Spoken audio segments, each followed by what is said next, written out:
கட்டுற கம்பில இருந்து அடிக்கிற ஆணி வரைக்கும் எல்லாம் குவாலிட்டியா இருக்கணும்ல. பிரகாஷ் போன்றவர்களுக்காகவே ஜிபிஆரின் டிஎம்டி கம்பிகள்.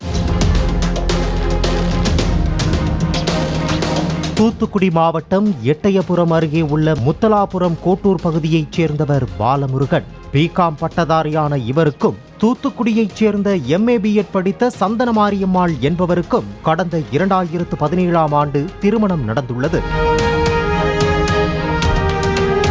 பாலமுருகன் சிங்கப்பூரில் எலக்ட்ரீசியனாக வேலை பார்த்து வந்துள்ளார். சந்தன மாரியம்மாள் தூத்துக்குடி கிருபை நகரில் கணவன் பாலமுருகன் கொடுத்த பணத்தில் தனது பெயரில் ஒரு இடத்தை வாங்கி அதில் வீடு கட்டி வசித்தார்.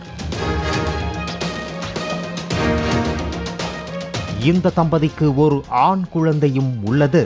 மேலும் பாலமுருகன் சிங்கப்பூரில் வேலை பார்த்து மனைவிக்கு 10 லட்சம் பணம் மற்றும் 50 பவுன் நகைகள் செய்து கொடுத்துள்ளார்.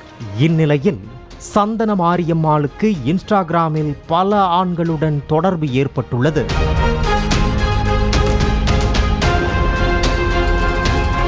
இந்நிலையில் வெளிநாட்டு வேலையை விட்டுவிட்டு கடந்த ஒரு ஆண்டுக்கு முன்பு பாலமுருகன் சொந்த ஊர் திரும்பியுள்ளார். இதைத் தொடர்ந்து மனைவியிடம் தனது மருத்துவ செலவுக்காக தான் வெளிநாட்டில் வேலை பார்த்து அனுப்பிய பணம் நகைகளை தரும்படி கூறியுள்ளார்.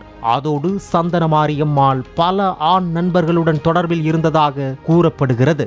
இதையும் பாலமுருகன் கண்டித்துள்ளார். இதன் காரணமாக கணவர் மனைவியிடையே கருத்து வேறுபாடு ஏற்பட்டு கடந்த 6 மாதங்களாக இருவரும் பிரிந்து வாழ்ந்து வந்ததாக கூறப்படுகிறது.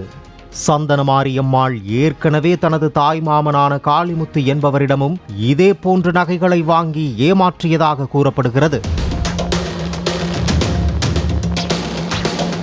இதன் காரணமாக மனைவியால் ஏமாற்றப்பட்ட பாலமுருகன் மற்றும் தாய் மாமன் காளிமுத்து ஆகிய இருவரும் சேர்ந்து சந்தன மாரியம்மாளை அரிவாளால் வெட்டி கொடூரமாக கொலை செய்தனர்.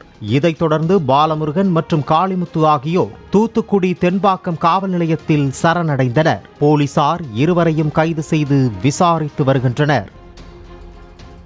கட்டுற கம்பில இருந்து அடிக்கிற ஆணி வரைக்கும் எல்லாம் குவாலிட்டியா இருக்கணும்ல. பிரகாஷ் போன்றவர்களுக்காகவே ஜிபிஆரின் டிஎம்டி கம்பிகள்.